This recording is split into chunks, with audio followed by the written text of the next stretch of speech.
François Hollande témoigne ce 10 novembre 2021 au procès des attentats du 13 novembre 2015.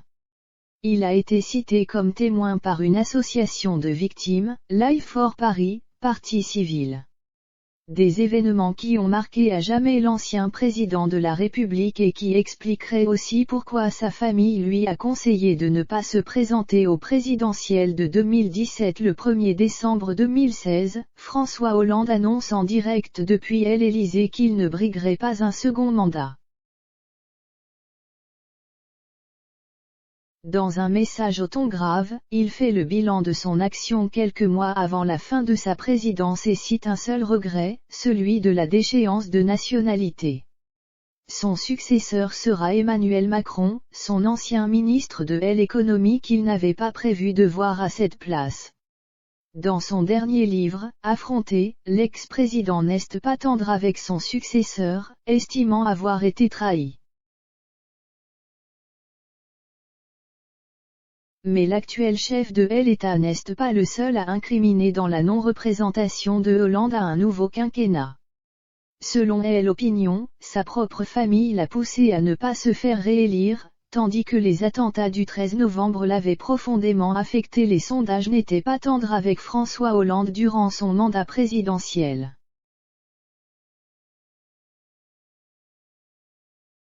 Toutefois, sa décision de ne pas se représenter en 2017 n'est pas seulement liée à sa faible popularité, ni aux luttes internes au sein de la gauche.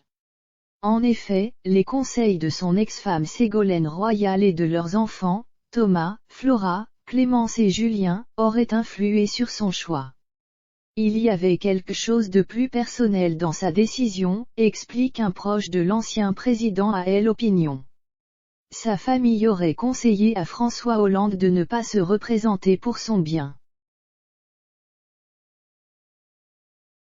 Affaibli physiquement et moralement après les attentats du 13 novembre 2015, il n'aurait pas été en capacité à l'époque de supporter la bataille électorale. En promotion pour son nouvel ouvrage, Affronter, l'ancien dirigeant socialiste laisse entendre qu'il aurait finalement dû se représenter, pour faire valoir son expérience. Mais l'histoire en a décidé autrement. Les séquelles du 13 novembre. Ce 9 novembre 2021, près de 6 ans après les faits, François Hollande témoigne au procès des attentats du 13 novembre 2015.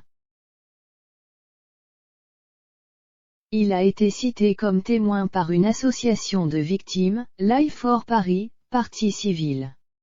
Sur le plateau de France 2 en septembre dernier, l'homme politique de 67 ans était revenu sur le drame. L'ancien président de la République avait expliqué sa décision de ne pas faire évacuer le Stade de France, où il se trouvait quand la première bombe a explosé à proximité du stade. Il ne fallait surtout pas créer une panique.